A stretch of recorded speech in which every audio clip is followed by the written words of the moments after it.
മയ്യനാട്ട് CPM കൊല്ലം ജില്ലാ സമ്മേളനം നടക്കുകയാണ്. അതിൻ്റെ രണ്ടാം ദിവസമാണ്. ഈ പ്രവർത്തന റിപ്പോർട്ടിന്മേലുള്ള പൊതു ചർച്ച ഇന്നും തുടരുമെന്നാണ് പറയുന്നത്. ഇന്നലെ ആരംഭിച്ച പൊതു ചർച്ചയിൽ സർക്കാരിനും പാർട്ടി നേതൃത്വത്തിനുമെതിരെ അതിരൂക്ഷമായ വിമർശനം ഉയർന്നു എന്ന് പറയുന്നു. വിമർശനങ്ങൾക്ക് ജില്ലാ സംസ്ഥാന നേതൃത്വങ്ങൾ മറുപടി പറയും.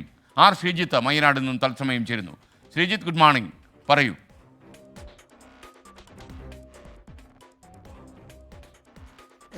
Good morning. CPM കൊല്ലം ജില്ലാ സമ്മേളനത്തിന്റെ രണ്ടാം ദിവസമാണ്. 9 മണിക്ക് പൊതുചർച്ച പുനരാരംഭിക്കും. ഇന്നലെ 1.5 മണിക്കൂർ ചർച്ച മാത്രമാണ് നടന്നത്. ഈ ചർച്ചയിൽ CPM സംസ്ഥാന നേതൃത്വത്തിനും ഒപ്പം തന്നെ സർക്കാരിനുമെതിരെ രൂക്ഷമായ വിമർശനങ്ങളാണ് ഉയർന്നത്. ലൈഫ് ഭവന പദ്ധതിയുമായി ബന്ധപ്പെട്ട് രൂക്ഷമായ വിമർശനങ്ങളുണ്ടായി. ലൈഫ് പദ്ധതിയുമായി ബന്ധപ്പെട്ട വാഗ്ദാനങ്ങൾ നൽകിയത് പാളിപ്പോയി, ലക്ഷ്യം കാണാൻ കഴിയുന്നില്ല. മാത്രമല്ല, ഗുണഭോക്താക്കൾക്ക് പണം നൽകുന്നതിലും വീഴ്ച വരുന്നു. എപ്പോഴും കേന്ദ്ര സഹായം ലഭിക്കുന്നില്ല എന്ന പല്ലവി ആവർത്തിച്ചുകൊണ്ട് കാര്യമില്ല. ജനങ്ങൾക്ക് നൽകിയ വാഗ്ദാനം പാലിക്കാനുള്ള സഹായം നൽകണമെന്നാണ് ഈ അംഗങ്ങൾ ചൂണ്ടിക്കാണിച്ചത്. ഒപ്പം തന്നെ ഈ 2 ലക്ഷം പേർക്ക് തൊഴിൽ നൽകുമെന്ന വാഗ്ദാനവും പിണറായി സർക്കാർ നടത്തിയിരുന്നു. അതും പാലിച്ചില്ല.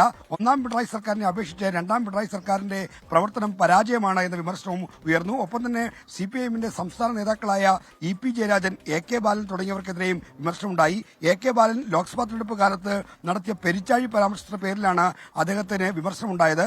ഈ പെരിച്ചാഴി, അതായത് മികച്ച പ്രകടനം നടത്തിയില്ലെങ്കിൽ അരിവാൾ ചുറ്റിക നക്ഷത്രത്തിന്റെ ചിഹ്നം നഷ്ടമായി വല്ല പെരിച്ചാഴിയോ മരപ്പട്ടിയൊക്കെ ആയിരിക്കും ചിഹ്നമെന്നായിരുന്നു പാലക്കാട്ടെ ഒരു യോഗത്തിൽ AK ബാലൻ പറഞ്ഞത്. ഇത് പാർട്ടി ചിഹ്നത്തെ അപമാനിക്കുന്നതിന് തുല്യമാണെന്നാണ് പ്രതിനിധികൾ വിമർശിച്ചത്. ഇതോടൊപ്പം തന്നെ EP ജയരാജൻ കഴിഞ്ഞ ലോക്സഭാ തെരഞ്ഞെടുപ്പിന്റെ ദിവസം തന്നെ പ്രകാശ് ജാവ്ദേക്കറുമായുള്ള കൂടിക്കാഴ്ച സ്ഥിരീകരിച്ചുകൊണ്ടുള്ള പ്രതികരണങ്ങൾ മാധ്യമങ്ങളിലൂടെ നടത്തി. ഇതും തെറ്റായിപ്പോയെന്ന് വിമർശനം ഉയർന്നു. ഇതോടൊപ്പം തന്നെ മറ്റ് പ്രാദേശികമായ വിഷയങ്ങളിലുമൊക്കെ തന്നെ വലിയ വിമർശനമുണ്ട്. എന്നാൽ കരുനാഗപ്പള്ളിയുമായി ബന്ധപ്പെട്ട സംഘടനാ പ്രശ്നങ്ങളിൽ പ്രതിനിധികൾ കാര്യമായ പരാമർശമോ ചർച്ചയോ നടത്തുന്നില്ല എന്നതാണ് ഏറ്റവും ശ്രദ്ധേയമായ കാര്യം. ഇന്ന് വൈകുന്നേരത്തോടെ പൊതുചർച്ച സമാപിക്കും. ചർച്ചയ്ക്ക് മറുപടി തയ്യാറാക്കാനായി ജില്ലാ നേതൃയോഗം വൈകിട്ട് ചേരും. അതിനുശേഷമായിരിക്കും ജില്ലാ സെക്രട്ടറി S സുദേവനും സംസ്ഥാന നേതൃത്വത്തിൽ പ്രതികരിക്കുന്ന നേതാവും ഈ ചർച്ചയിൽ ഉയർന്നു വന്ന വിമർശനങ്ങൾക്കും നിർദ്ദേശങ്ങൾക്കും മറുപടി പറയാൻ പോകുന്നത്.